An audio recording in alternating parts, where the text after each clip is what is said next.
Hi friends, நாங்கள் வந்து இப்போ வந்து ஒரு ஸ்பெஷலான டிஷ் வந்து நான் யோகுக்கு செஞ்சு கொடுக்க போகிறேன். ஸோ நம்ம இப்போ என்னம்மா செய்ய போகிறோம்? ஆமாம், முட்டை. முட்டை மீன்ஸ் மேகி ஆம்லெட் வந்து நாங்கள் செஞ்சு சாப்பிட போகிறோம். செய்யலாமா? ரெடி.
இந்த அடுப்பு வந்து ஸ்பெஷலான அடுப்பு எங்களுக்கு. ஏன்னா நாங்களே செஞ்சது, ஒரு 4 பேர் சேர்ந்து பிளான் பண்ணி செஞ்சோம்.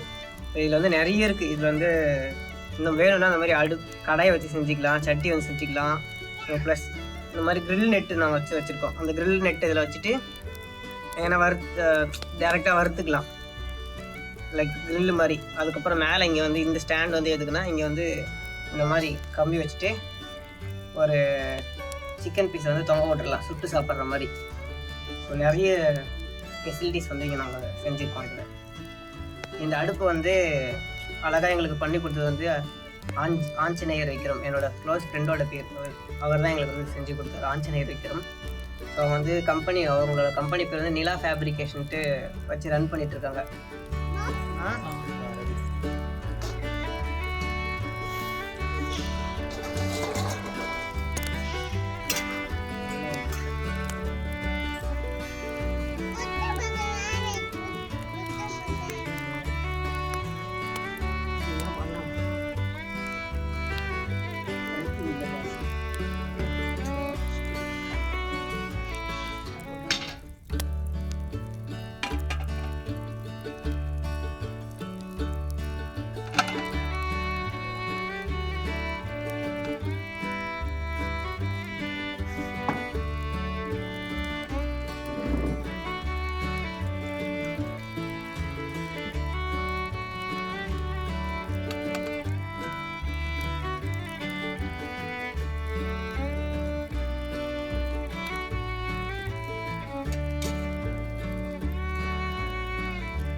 ஒரு வழியாக நம்ம மேகி ஆம்லேட் ரெடி. பாருங்க செம்மையாக வந்திருக்கு.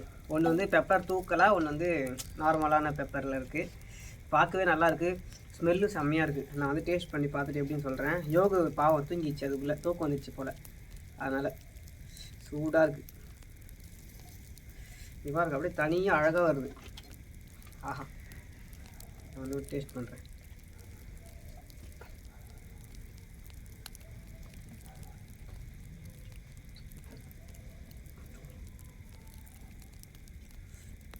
சூப்பராக இருக்குது. நான் கூட ஏதோ கொஞ்சம் கோளாராக வரப்போகுதுன்னு நினச்சேன், பட் செம்மையாக வந்திருக்கு. அந்த ஆனியனோட ஃப்ளேவர் நல்லா தெரியுது. எக் ஆம்லேட் மாதிரியே தான் இருக்கணும். முட்டை, மேகி, தக்காளி, வெங்காயம், பச்சை மிளகாய், இது மட்டும் இருந்தாலே போதும்.